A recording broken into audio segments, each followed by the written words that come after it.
നല്ല മൂടൽ മഞ്ഞുകൊണ്ട് മൂടപ്പെട്ട ലണ്ടൻ നഗരം. ആ രാത്രി റോഡുകൾ നിശബ്ദമായിരുന്നു. പക്ഷേ ജനങ്ങളുടെ മനസ്സിൽ ഒരു ഭീതി നമുക്ക് കാണാം. ദ അവഞ്ചർ എന്ന പേരിലുള്ള സീരിയൽ കില്ലർ ഒരു സ്ത്രീയെ ടാർഗറ്റ് ചെയ്ത് കൊലപ്പെടുത്തുകയാണ്. ഓരോ രാത്രിയും ലണ്ടൻ നഗരം ഉറങ്ങാതെ കാത്തിരിക്കുകയാണ് അടുത്ത വിക്ടിം ആരാവും എന്നറിയാതെ. അങ്ങനെ ഒരു രാത്രി ഒരു മിസ്റ്റീരിയസ് സ്ട്രേഞ്ചർ ആ വീട്ടിലേക്ക് എത്തുകയാണ്. ത്രില്ലർ സിനിമകളുടെ പിതാവെന്നറിയപ്പെടുന്ന ആൽഫ്രഡ് ഹിച്ച്കോക്ക് 1927 പുറത്തിറക്കിയ the lodger a story of the London fog എന്ന സിനിമ. ഒരു സാധാരണ ലോഡ്ജിംഗ് ഹൗസിലേക്കാണ് ആ അജ്ഞാതനായ മനുഷ്യൻ കയറി ചെല്ലുന്നത്. ബ്ലാക്ക് കോട്ട്, സ്കാർഫ് കൊണ്ട് മുഖം മറച്ചിരിക്കുന്ന അപ്പിയറൻസ്, സ്ട്രേഞ്ചർ ബിഹേവിയർ. ഇത് കാണുമ്പോൾ തന്നെ ഓഡിയൻസിനൊരു ഡൗട്ട് തുടങ്ങും, ഇനി അയാളാണോ ആ കില്ലർ? ഇതായിരുന്നു ഹിച്ച്കോക്കിൻ്റെ മാജിക്. ജെം സ്കെയർസ് ഇല്ല, ആക്ഷൻ സീക്വൻസുകളില്ല. ആ ഒരു സസ്പെൻസ്, ആൻറ്റിസിപ്പേഷൻ, ഫിയർ ഓഡിയൻസിലേക്ക് പതിയെ ബിൽഡ് ചെയ്യാൻ ഹിച്ച്കോക്ക് തുടങ്ങി. ഒരു സീനിൽ മുകളിലെ റൂമിൽ കൂടി നടക്കുന്ന ലോഡ്ജറിൻ്റെ ഫുഡ് സ്റ്റെപ്സ് താഴെ താമസിക്കുന്നവർ കേൾക്കുന്ന രീതിയിൽ ഹിച്ച്കോക്ക് ഷൂട്ട് ചെയ്തു. അത് അന്നത്തെ കാലത്ത് ഒരു റെവല്യൂഷണറി ഫിലിം മേക്കിംഗ് ടെക്നിക്കായിരുന്നു. ഈ ഒരു സിനിമയാണ് ഹിച്ച്കോക്കിൻ്റെ സിഗ്നേച്ചർ സ്റ്റൈല് കണ്ടെത്തിയ ഒരു സിനിമ. സാധാരണ മനുഷ്യരിലേക്ക് പതിയെ ഒരു പ്രശ്നങ്ങൾ, അപകടങ്ങൾ എൻ്റർ ചെയ്യിപ്പിക്കുന്നു. അതുകൊണ്ട് തന്നെയാണ് പലരും പറയുന്നത് the lodger was the first true Hitchcock film. അതേ മാജിക്കാണ് വർഷങ്ങൾക്കിപ്പുറം ഇന്ത്യൻ സിനിമയിലും നമ്മൾ കാണുന്നത്, especially in Malayalam. The biggest thriller Drishyam. കേരളത്തിലെ ഒരു സാധാരണ കുടുംബം, ജോർജ് കുട്ടി, റാണി, അവരുടെ മക്കൾ. തുടക്കം ഒരു ഫീൽ ഗുഡ് സിനിമയായി കണ്ടിരുന്ന ആസ്വദിച്ച പ്രേക്ഷകരെ അമ്പരപ്പിച്ചുകൊണ്ട് സിനിമയുടെ ഗതി തന്നെ മാറ്റിയ സിനിമ കണ്ടിറങ്ങിയ പ്രേക്ഷകർക്ക് സമ്മാനിച്ചത് ഒരു അസൽ ക്രൈം മിസ്റ്ററി ത്രില്ലർ.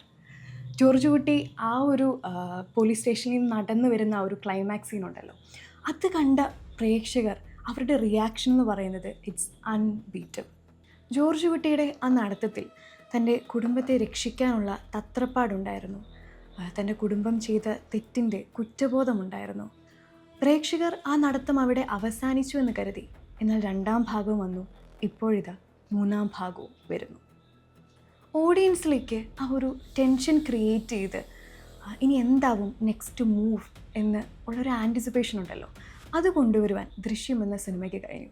അതുകൊണ്ട് തന്നെയാണ് ഹിച്ച്കോക്ക് പറഞ്ഞത് there is no terror in the bang, only in the anticipation of it. 1921 മുതൽ 1997 ഈ ഒരു കാലഘട്ടത്തിലാണ് ത്രില്ലർ സിനിമകളുടെ തുടക്കം. പല പരീക്ഷണങ്ങളിലൂടെയും പല തരത്തിൽ, പല രൂപത്തിൽ ത്രില്ലർ സിനിമകൾ രൂപം കൊണ്ടു. അതിലൊന്നാണ് സൈക്കോളജിക്കൽ ത്രില്ലർ.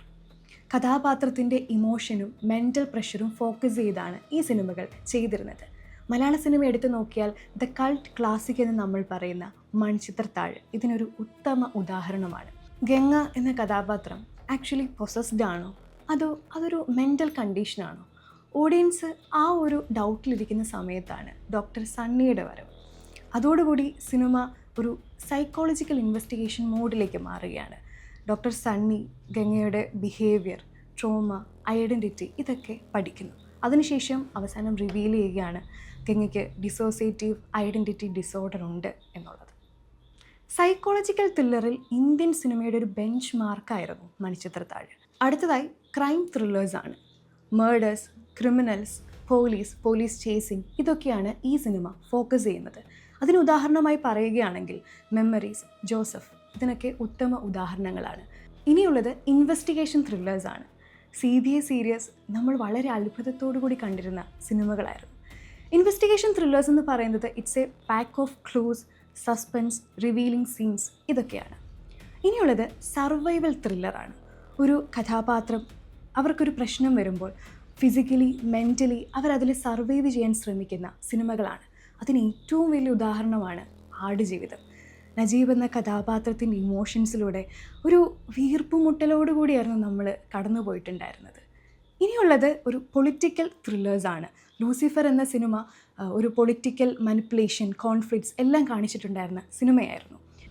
ഇടിപ്പടങ്ങൾ ഇഷ്ടമുള്ള ആരാധകരുടെ ഒരു ഫേവറേറ്റ് ജോണറാണ് ആക്ഷൻ ത്രില്ലേഴ്സ്. ഒരു ഫാസ്റ്റ് പേസിലുള്ള സിനിമകളായിരിക്കും ഇത്. ഫൈറ്റ്, ആക്ഷൻ സീക്വൻസുകൾ, ചേസിങ് സീൻസ് ഇതൊക്കെയാണ് ഈ സിനിമകളുടെ പ്രത്യേകതകൾ. അയ്യപ്പനും കോശിയും, RDX ഇതൊക്കെ ഇതിനൊരു ഉത്തമ ഉദാഹരണങ്ങളാണ്. പുതിയ ത്രില്ലേഴ്സിൽ നമ്മൾ ഇപ്പോൾ കണ്ടുവരുന്ന ഒരു ജോണറാണ് ടെക് ഓർ സൈബർ ത്രില്ലേഴ്സ്. ഒരു ടെക്നോളജി ബേസ്ഡ് ആയിട്ടുള്ള സിനിമകളായിരിക്കും. മെയിനായിട്ടും ഹാക്കിംഗ്, ഡിജിറ്റൽ ട്രാക്കിംഗ്, അതുപോലെ സൈബർ ക്രൈംസ് ഇതൊക്കെ ആയിരിക്കും ഫോക്കസ് ചെയ്തിരിക്കുന്നത്. അതിന് എക്സാമ്പിളാണ് ഓപ്പറേഷൻ ജാവ.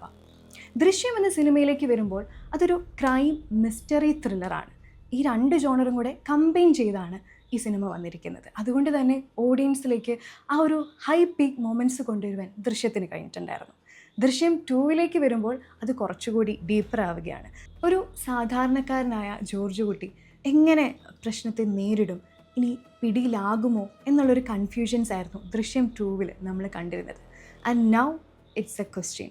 ദൃശ്യം 3, ജോർജ് കുട്ടിയും കുടുംബവും അവരുടെ കഥ ഇനി എങ്ങനെയാണ് മുന്നോട്ട് പോകുന്നത്?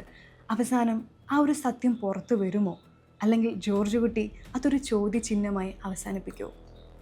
നോക്കാം.